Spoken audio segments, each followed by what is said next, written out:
Hello guys, कैसे हो आप सब। तो गाइस, इस वीडियो के अंदर हम लोग 12th अप्रैल शिफ्ट 2 के सॉल्यूशंस करने वाले हैं।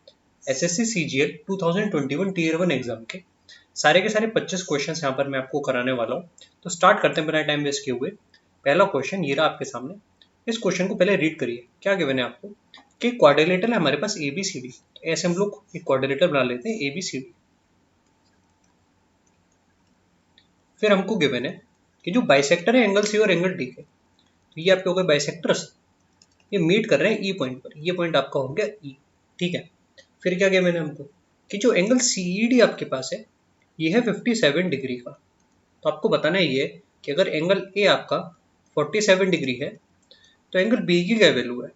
तो गाइस, पहले आप मुझे ये बताओ कि अगर ये एंगल 57 है तो इन दोनों एंगल का क्या समेशन रहा होगा। तो सिंपल सी बात है यार, 180 माइनस 57, जो कि आपके पास आ गया कितना, 123 डिग्री। अब गाइस, अगर आप इसका डबल कर दोगे तो angle C plus angle D आ जाएगा, क्योंकि ये एंगल बाइसेक्टर्स थे।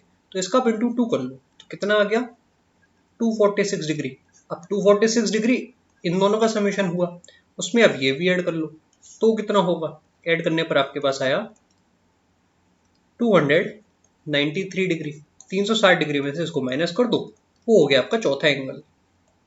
Correct answer 67 degree. ठीक है। तो ये क्वेश्चन आप इजी कैटेगरी में मान सकते हो, कुछ भी इसमें खास ऐसा था नहीं। अगला क्वेश्चन ये रहा आपके सामने सिंप्लीफिकेशन का। केवल देखने में बड़ा सा है, सॉल्व करोगे तो सिंपल है, क्योंकि आप देखोगे वैल्यूज छोटी छोटी हैं। ठीक है। हर तरफ आप देख रहे हो कि छोटी छोटी वैल्यूज हमारे पास है। कैसे सॉल्व करेंगे इसको, पहले आप ऑफ को सॉल्व करोगे तो ये होगा 10। तो 40 डिवाइडेड बाई 10 यानी कि 4 हो गया। तो मैंने लिखा 4 इंटू, अब यहाँ पर देखो ये तो 3 हो जाएगा, बहुत अच्छी बात है। और यहाँ पर क्या आ रहा है हमारे पास, 3 इंटू 5। ठीक है, यानी कि 15।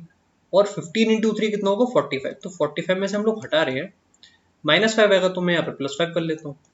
और डिवाइडेड बाय है 25। तो कितना आ जाएगा हमारे पास, 4 इंटू 50/25 यानी कि 2। आंसर आ गया 8। ऐसे क्वेश्चन में आपको 30 सेकंड से ज़्यादा नहीं लगने चाहिए पेपर के अंदर। ठीक है। अगला क्वेश्चन ये रहा आपके सामने टाइम एंड वर्क का। क्या गिवन है इस क्वेश्चन में हमको कि ए कंप्लीट कर सकता है 25% काम 15 दिन में, तो ये पूरा काम करेगा 15 इंटू 4 60 डेज में। ठीक है। अब उसने 15 दिन काम करा और जो बीता उसने रिमेनिंग वर्क 30 डेज में कंप्लीट करा। तो यार ऐसे समझो कि अगर ये 15 दिन ही काम करे, अगर ये आपका 15 दिन ही काम कर रहा है तो वो बेसिकली 15/60 काम करेगा, यानी कि वो 1/4 काम कर रहा है। तो जो 3/4 काम है वो बी ने कितने दिन में करा, 3/4 काम बी ने आपका करा है 30 दिन में। तो बी जो पूरा काम है वो कितने में करेगा, 40 दिन में। तो आपको ये पता है कि ए पूरा काम कर रहा है 60 दिन में और बी पूरा काम कर रहा है 40 दिन में। तो दोनों अगर मिल जाए तो आधा काम कितने में होगा। तो पहले मुझे बताओ कि एलसीएम कितना है। आपने बोला 120, एफिशिएंसी 2, एफिशिएंसी 3, आधा काम हो गया 60। 60 को डिवाइड कर लो 2 और 3 5 से, आंसर आ गया 12। तो 12 दिन लगेंगे दोनों को मिलकर करने में आधा काम। अगला सवाल ये रहा आपके सामने, करो इस क्वेश्चन को। इस क्वेश्चन में आपको ये गिवन है, ए और बी एक बिजनेस स्टार्ट करते हैं। ए इन्वेस्ट करता है 33 1/3% टोटल कैपिटल का और बी करता है बाकी का। तो देखो, ए इन्वेस्ट अगर कर रहा है 1 तो बी इन्वेस्ट कर रहा है 2। ये बात तो सबको समझ में आई। ठीक है। Total profit at the end आपको गिवन है, तो आपसे ये पूछा गया सिंपली कि बी का क्या शेयर होगा। तो इससे आसान यार क्या ही पूछा जाएगा, खुद बताओ मेरे को। बी का शेयर हो जाएगा 162 3 टाइम्स 0। इसका आप ले लो 2/3 टाइम्स, ये हो गया बी का शेयर। काटोगे कितनी बचेगा, 54 टाइम्स, 54 इंटू 2 108। आंसर आ गया 108, 3 बार 0। ठीक है। अगला क्वेश्चन ये रहा आपके सामने, करिए इस क्वेश्चन को। Shopkeeper marks his goods at price 20% higher than the cost price. 10% discount देता है, गेन परसेंटेज क्या है। तो यार खुद ही देखो कि क्वेश्चन का लेवल कितना आसान है। 5 का 6 हुआ, 10 का 9 हुआ डिस्काउंट देने के बाद, 50 की चीज आ रही है 54 की, 4 इंटू 2 8% आपका डिस्काउंट। ठीक है। अगला क्वेश्चन ये रहा आपके सामने।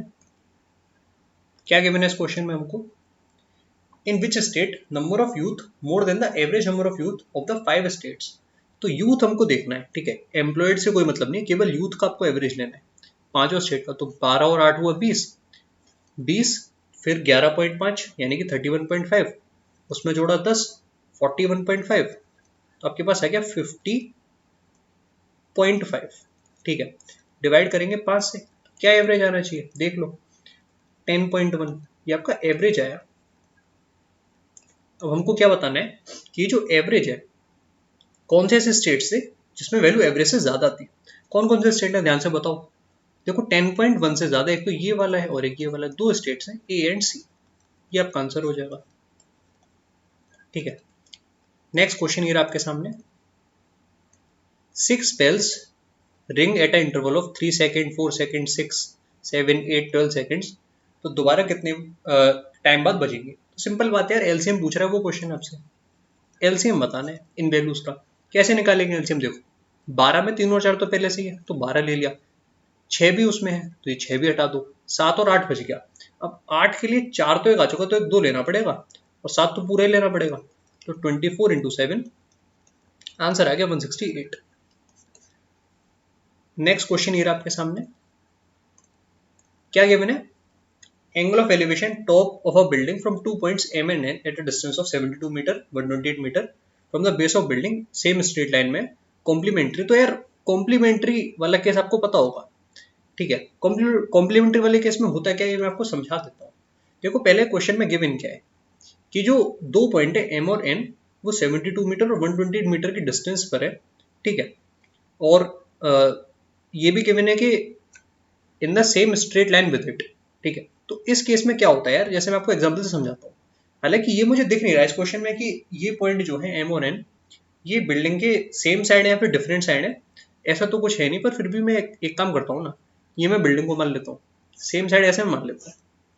ठीक है, तो इस केस में जब भी अगर आपके पास अल्फा प्लस बीटा 90 डिग्री आ रहा हो, अगर अल्फा प्लस बीटा 90 डिग्री आ रहा है तो आप डायरेक्ट रिलेशन लगा सकते हो कि अगर ये एच है, ये डिस्टेंस ए और ये पूरा डिस्टेंस बी है, तो एच स्क्वायर बराबर ए बी। तो यहाँ से एच की वैल्यू कितनी आ जाएगी, under root of 72 into 128।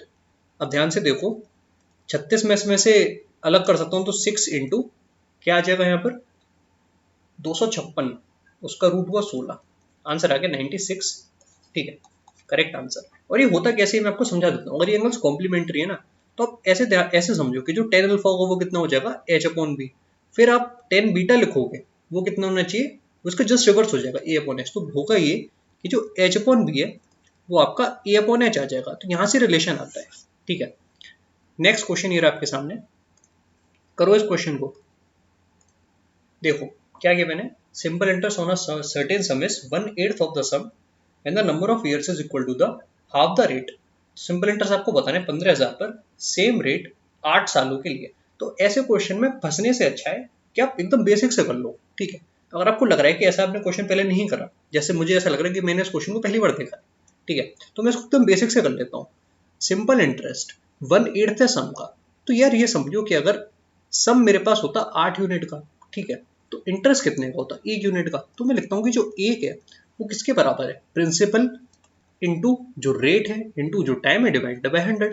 Simple सा रिलेशन है। ठीक है, तो अब ध्यान से देखो 8 इंटू क्या गिवन है हमको, simple interest on a certain sum is 1/8 of the sum when the number of year is equal to half of the rate. तो देखो जो नंबर ऑफ ईयर है वो हाफ ऑफ द रेट है, तो रेट अगर मैं आर मानूं, नंबर ऑफ ईयर्स r/2 हुए, और आप इसको किससे डिवाइड करोगे 100 से। यही तो बेसिक रिलेशन होता है।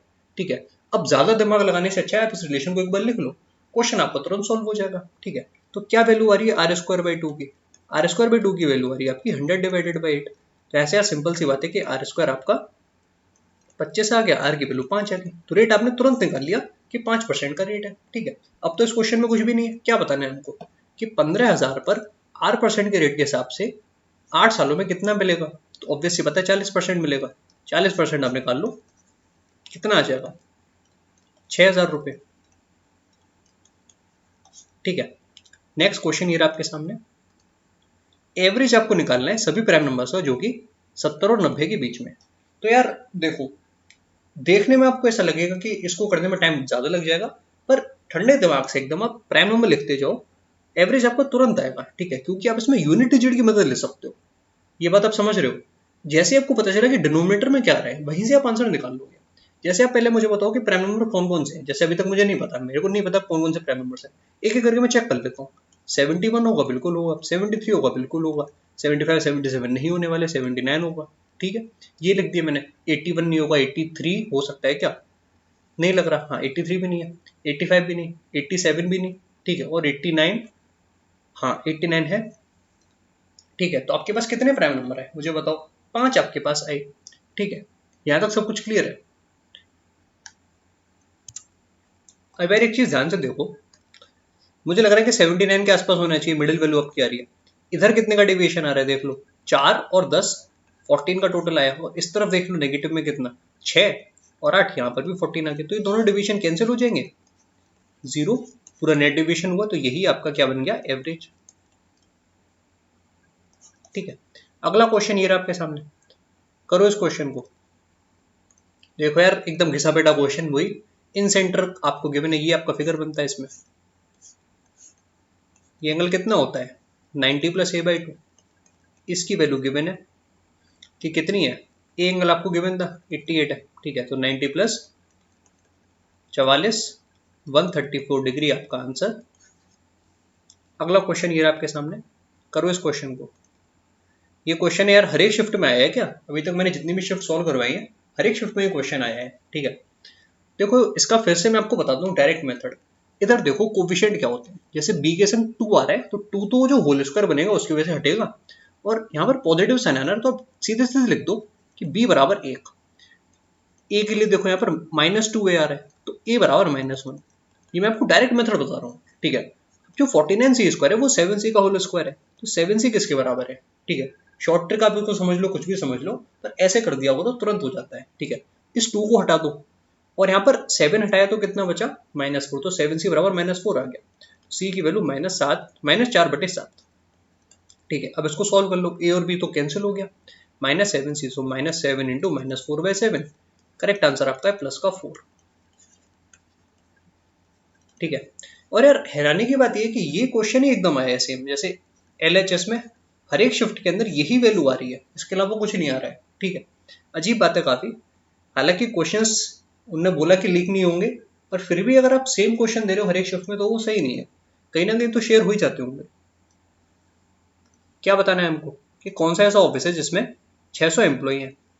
देखते हैं यार कहाँ पर 600 एम्प्लॉई हैं, अभी पता चल जाएगा। देखिए यहाँ पर हमको क्या गिवन है, टोटल एम्प्लॉयज 2400। तो यार ये देखो कि कहाँ पर परसेंटेज में मान लो बेटर, जैसे 600/2400 क्या होगा, 1/4 ये तो होगा। तो 1/4 मुझे क्या करना है, पूरे का लेना है, 360 डिग्री का 1/4 में लूंगा तो कितना आएगा, 90 डिग्री आएगा। तो मैं यहाँ पर 90 डिग्री को ढूंढ रहा हूँ, कहाँ पर है 90 डिग्री, यहीं पर तो है। नेक्स्ट क्वेश्चन ये रहा आपके सामने, और ये क्वेश्चन में रिपीट हुआ है, मुझे अच्छे से याद आ रहा है। ये मैंने दूसरी शिफ्ट में करवाया है, यहाँ पर 1 की जगह 2 था और माइनस साइन यूज हो रहा था। ठीक है, तो वहां से भी आप देख सकते हो, फिर भी मैं आपको बता देता हूँ कैसे हमने इसको वहां पर भी करा था। इजी मेथड है, ज्यादा डिफिकल्ट नहीं है। देखो इसको आप रेशनलाइज करोगे, रेशनलाइज कैसे करोगे, आप इसको मल्टीप्लाई करोगे किससे, मैं दूसरे कलर से लिखता हूँ यहाँ पर। आप इसको मल्टीप्लाई करोगे अंडर रूट के अंदर ही, यहाँ पर आएगा cot theta plus cos theta, divided में है cot theta plus cos theta. तो बाहर मुझे बताओ क्या आएगा, cot theta plus cos theta बाहर आ जाएगा। ठीक है, जो आपका था, जस्ट अ सेकेंड, हाँ cot theta plus cos theta ये तो बाहर आ गया। और इधर देखो अंडर रूट में क्या बचा, अंडर रूट में यहाँ पर आपके पास बचा cot square theta minus cos square theta, यहाँ पर साइन लिख दिया गलती से, यहाँ पर कॉस है। ठीक है, cot square theta minus cos square theta बच गया। अब गाइस ये बताओ यार कि कॉट स्क्वायर थीटा होता क्या है, cos square theta upon sine square theta. तो इसमें से हम लोग कॉस स्क्वायर थीटा को ऐसे बाहर ले लेते हैं। ठीक है, फिर क्या बचा हमारे पास बचा 1 अपॉन साइन स्क्वायर थीटा -1, जो कि होता है कोसेक स्क्वायर थीटा -1, जो कि होता है कॉट स्क्वायर थीटा। तो आप देख रहे हो कि सारी चीज यहाँ पर आसानी से सॉल्व हो रही है। तो ये जो वैल्यू आपके पास है अल्टीमेटली क्या बनी, इसको अंडर रूट से बाहर ले लो, बाहर लेने पर आपके पास आ जाएगा cot theta plus cos theta divided by cot theta cos theta, वही वैल्यू आपके पास बाहर आ गई। ठीक है, जो कि होता है simply 1 upon cot theta plus 1 upon cos theta, यानी कि tan theta plus sec theta, और वही आपके पास बाहर लिखा हुआ है। इसमें ये 1 भी इंक्लूड कर लो, ये वाला 1 यहाँ पर आ गया, ये आपका हो गया आंसर। ठीक है, अगला क्वेश्चन ये रहा आपके सामने, क्या गिवन है इस क्वेश्चन में आपको, if the volume of a sphere is equal to that of a cylinder having the same radius. तो आपको बताना है ratio of radius to the height of cylinder क्या होगा। तो यार ये बताओ कि वॉल्यूम ऑफ स्फीयर होता क्या है, आपने बोला 4/3 पाई आर क्यूब होता है, ये किसके बराबर है, equal two cylinder having the same radius. तो सिलेंडर का वॉल्यूम क्या होगा, पाई आर स्क्वायर एच, इसका रेडियस सेम है स्फीयर जैसा, ठीक है। तो देखो यार पाई से तो पाई कट गया, आर भी सेम था तो ये हटा दो पूरा, यहाँ पर एक हाथ रह गया केवल। तो आपके पास जो आर अपॉन एच आ रहा है वो कितना आया, 3/4, ये आंसर हो गया। तो पता नहीं ये शिफ्ट डिफिकल्ट किसने बोली या फिर मैंने गलत देख लिया कि डिफिकल्ट है कि नहीं है, पर मुझे तो कहीं भी डिफिकल्ट लग नहीं रही है शिफ्ट, ठीक है। अगर मैं एक आधा क्वेश्चन उठा दूँ, वो भी कौन से क्वेश्चन उठाऊँ, सभी क्वेश्चन आसान ही है इसमें, ठीक है। तो यार लगता है तैयारी कम करी लोगों ने मैथ्स में इस बार, ठीक है। ऐसे काम नहीं चलेगा मेंस के अंदर, और पढ़ना पड़ेगा। अगला सवाल ये आपके सामने, एक और बढ़िया क्वेश्चन, ध्यान से देखो इसको। क्या यार टर्म्स कैंसिल नहीं हो सकते यहाँ पर, बिल्कुल हो जाएंगे। आप cot थीटा को चेंज कर लो, इसको लिख लो 1/10 थीटा, यहाँ पर तो है ही 1 - tan थीटा, इसका ही तो होल स्क्वायर हो रहा है और इसमें से -1 हो रहा है, बहुत अच्छी बात है। अब देखो यार ध्यान से, क्या आएगा यहाँ पर आपके पास आ जाएगा tan थीटा -1 और नीचे क्या है 1 - tan थीटा। तो बात तो एक ही है ना यार, क्योंकि स्क्वायर आप कर रहे हो, -1 का स्क्वायर करोगे +1 आ जाएगा। तो अल्टीमेटली जो आपके पास केवल यहाँ पर ये वाला डिनोमिनेटर में बच गया tan थीटा, वो ही बचेगा। तो आपके पास ये क्या बनेगा, -1/tan थीटा बनेगा, पर स्क्वायर कर रहे हैं ना तो कोई दिक्कत की बात नहीं है, इसमें से -1 करना पड़ेगा। तो 1/tan स्क्वायर थीटा कितना हो जाएगा, cot स्क्वायर थीटा, -1 करा, ये आपका आंसर हो गया, ठीक है। अगला क्वेश्चन ये रहा आपके सामने आपकी स्क्रीन पर, करो इस क्वेश्चन को। देखो जो साइड्स है ए बी और ए सी एक ट्रायंगल की, ये आपका ट्रायंगल है, बेचारा ट्रायंगल भी कितना खराब सा बना है, हाँ आप ठीक है। ए बी सी एक ट्रायंगल है, इसकी जो साइड्स में प्रोड्यूस करेंगी डी और ए पॉइंट्स तक। फिर क्या गिवन है कि इन दोनों के एंगल बाइसेक्टर मीट कर रहे हैं, तो यार वही फिर से एंगल बाइसेक्टर का एक और सवाल है शिफ्ट के अंदर। ये एंगल क्या होता है 90 - a/2, इसकी वैल्यू गिवन है शायद, अच्छा ए की वैल्यू गिवन है तो आपको ये वैल्यू निकालनी है, तो सॉल्व कर लो। 90 - 78/2, तो 90 में से क्या हटाना है 39, आंसर आ गया 51 डिग्री, ठीक है। नेक्स्ट क्वेश्चन ये रहा आपके सामने, क्या गिवन है इस क्वेश्चन में, ए और बी ने अपनी जर्नी स्टार्ट करी एक्स और वाई और Y to X respectively, after crossing each other A और बी ने रिमेनिंग जर्नी कंप्लीट करी 6 1/8 आवर्स और 8 आवर्स में। ए की स्पीड गिवन है, बी की स्पीड निकालनी है। तो ऐसे समझो, याद रखना इसको हमेशा, speed of A divided by speed of B बराबर होता है इस वाले केस में √of time taken by B divided by time taken by A, ठीक है। इसी रिलेशन की मदद से आप स्पीड ऑफ बी निकाल सकते हो, तो स्पीड ऑफ बी क्या हो जाएगा, इसी का थोड़ा सा उल्टा कर लो, ठीक है। आप इसी का उल्टा कर लो, उल्टा करने पर क्या होगा, ये हो जाएगा speed of B times √of T A upon T B, ऐसा समझ सकते हो, सॉरी ये रहेगा T B upon T A, ठीक है। तो मैं इसको थोड़ा सा अलग तरीके से लिखता हूँ ताकि एक ही लाइन में हो जाए। तो स्पीड ऑफ बी क्या होगा, स्पीड ऑफ बी हो जाएगा स्पीड ऑफ ए इंटू √, अब लिख सकते हैं T A upon T B, ये ठीक है, बिल्कुल जी ये एकदम ठीक है। स्पीड ऑफ ए आपके पास 32 है, 32 का मल्टीप्लाई कर दो, √ टाइम टेकन बाय ए कितना था 6 1/8, जिसको आप लिख सकते हो 49/8 divided by time taken by B, तो 8 पहले से ही है, तो ये आ गया 32 इंटू 7/8, 7 4 जा 28, स्पीड ऑफ बी आपके पास आ गई 28 किलोमीटर पर आवर, ठीक। अगला क्वेश्चन ये रहा आपके सामने, डीआई का क्वेश्चन, क्या क्या मैंने आपको, number of student enrolled in camp A 2016-2019, तो कैंप ए ढूंढो कहाँ पर है भाई, ऑरेंज वाला है, 2016 और 19, तो 2016 तो ये रहा, तो 2019 कहाँ गया, ये रहा, जोड़ लो दोनों को 320, इस what percentage of the total number of student camp B 15-17, camp B ये रहा पीला वाला 15-17, तो ये मुझे दिख रहा है कि 500 है, मल्टीप्लाई कर दो 100 से, 32 का डबल 64%, ठीक है। अगला क्वेश्चन ये रहा आपके सामने, एक साइक्लिक क्वाड्रिलेटरल आपको गिवन है ABCD, जो कि एक सर्किल के अंदर बनाया गया विद सेंटर O, ठीक है। तो यार ये आपका सर्किल हो गया, ये आपका साइक्लिक क्वाड्रिलेटरल हो गया। अब ठीक है, ए बी ये सी और ये डी, ठीक है। क्या गिवन है हमको कि ए और सी को ज्वाइन कर दिया गया O के साथ, तो इसको अगर मैं O मान लूं, ठीक है, ऐसे हमने ज्वाइन कर लिया, ये शायद स्ट्रेट लाइन नहीं है, ठीक है, पता चल जाएगा अभी हमको। फिर क्या गिवन है हमको, एंगल ए बी सी बराबर है 2p, ये बराबर है 2p, ठीक है। और क्या गिवन है, angle A D C, D कहाँ गया, अच्छा ये डी हमारा, ये बराबर है 3p। तो आपको क्या बताना है, एंगल ए ओ सी रिफ्लेक्स क्या होगा। बहुत बढ़िया क्वेश्चन है, ठीक है, काफी कुछ आपको इस क्वेश्चन से समझ में आएगा। देखो यार, एक चीज ध्यान से समझना कि पहले आपको p की वैल्यू निकालनी पड़ेगी, ठीक है। तो 5p जो आपके पास है वो तो 180 है, ये तो सबको ही पता है। अपोजिट एंगल का समेशन 180 डिग्री साइक्लिक क्वाड्रिलेटरल के लिए, तो p की वैल्यू है 36 डिग्री, ठीक है। तो आप यार मुझे ये बताओ कि ये एंगल कितना रहा होगा। आपने बोला 108 डिग्री रहा होगा, ठीक है। अब जो एंगल एट द सेंटर होगा वो एंगल एट द सर्कमफेरेंस का डबल ही तो होगा, ठीक है। तो एंगल AOC कितना आ जाएगा, एंगल AOC आपके पास आ जाएगा इस 3p का डबल, यानी कि 108 का डबल 216 डिग्री।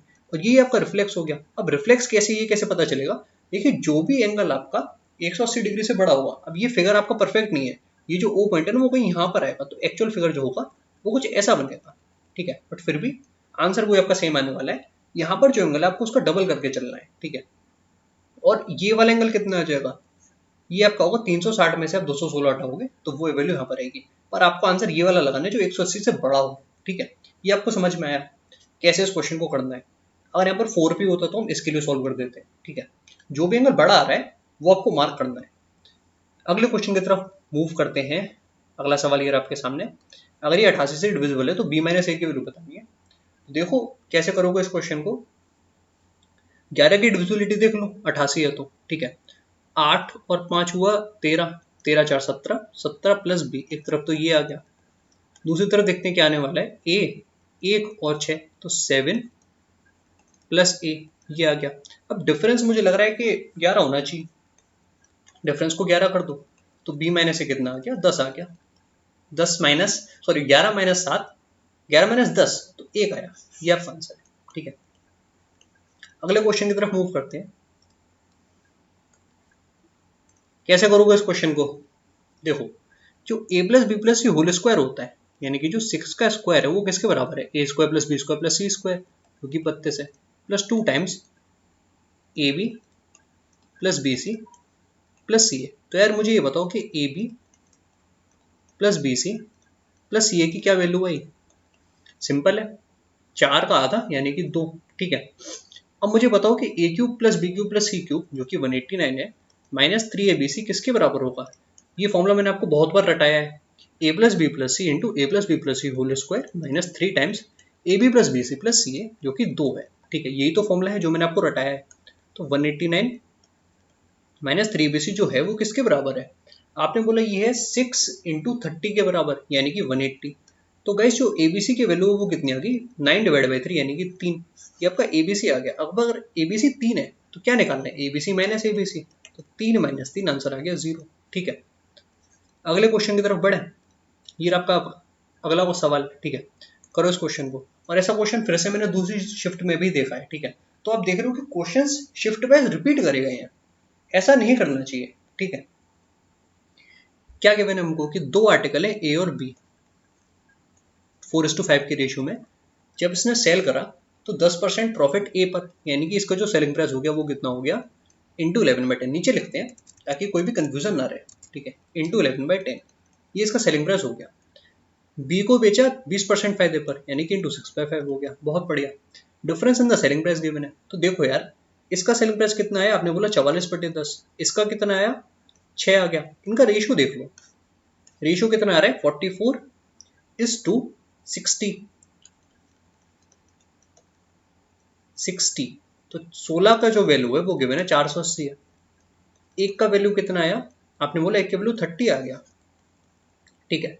तो मुझे ये बताओ कि जो डिफरेंस होगा कॉस्ट प्राइस का वो कितना होगा। देखो कैसे करोगे इसको, एक का वैल्यू आपके पास कितना आया है 30 आया है, ठीक है। और यहाँ पर अगर मैंने 10 ले लिया पहले से, 10 से दोनों को मल्टीप्लाई कर दिया था, ठीक है, यानी कि यहाँ पर 40 रहा होगा, यहाँ पर 50, डिफरेंस लो 10, 10 की वैल्यू 300, 300 आपका डिफरेंस हो गया। ये तो डिफरेंस बताना था कि ए और बी की कॉस्ट प्राइस में कितने का डिफरेंस है, ठीक है। अगला क्वेश्चन ये रहा आपके सामने, 11/5 of a number A is 22% of a number B. अच्छा, इसका मतलब जो 11/5 ए है वो 22% का मतलब मैं क्या लिख सकता हूँ, 11/50, ठीक है, बी इसके बराबर है। इससे इसको काट दो, तो जो 10 ए है वो बराबर आ गया बी के। पहली बात तो ये है, ठीक है। एक नंबर जो बी है वो इक्वल है 2.5%, यानी कि 1/40 सी के। तो जो सी है आपका वो 40 बी है, ये भी ठीक है। सी की वैल्यू गिवन है कि 5500 है, क्या निकालना है हमको। अब देखो सी की वैल्यू अगर 5500 है तो बी के लिए सॉल्व कर लो, ठीक है। बी की क्या वैल्यू आ जाएगी, 5500/40, इससे इसको काट दो, तो बी की क्या वैल्यू आई, 550/4, ठीक है। अब ए क्या होगा, ए आपका होगा, इसको 10 से डिवाइड कर दोगे तो ये आ जाएगा सिंपली 55/4, ठीक है। क्या निकालना है हमको, 80% ऑफ ए, यानी कि आपको 4/5 लेना है इसका, और इसमें जोड़ देना है 40% ऑफ बी, यानी कि 2/5 लेना है इस वैल्यू का। जोड़ देने पर आपके पास आंसर आ जाएगा, ठीक है। तो इससे तो ये कट गया पूरा, यहाँ पर 11 आ गया, यहाँ पर केवल 11 आया, इससे इसको काट दो, यहाँ पर 11 आ गया और ये 2 हो गया, तो 55 और 11 66 आपका आंसर है, ठीक है। तो गाइज ये आपकी शिफ्ट पूरी कंप्लीट हो चुकी है और हमने काफी जल्दी आज पूरी शिफ्ट आपकी सॉल्व कर दी, ठीक है। तो मैं वीडियो को यहीं तक रखता हूँ। मुझे उम्मीद है कि आपको वीडियो पसंद आई होगी। Bye bye and take care.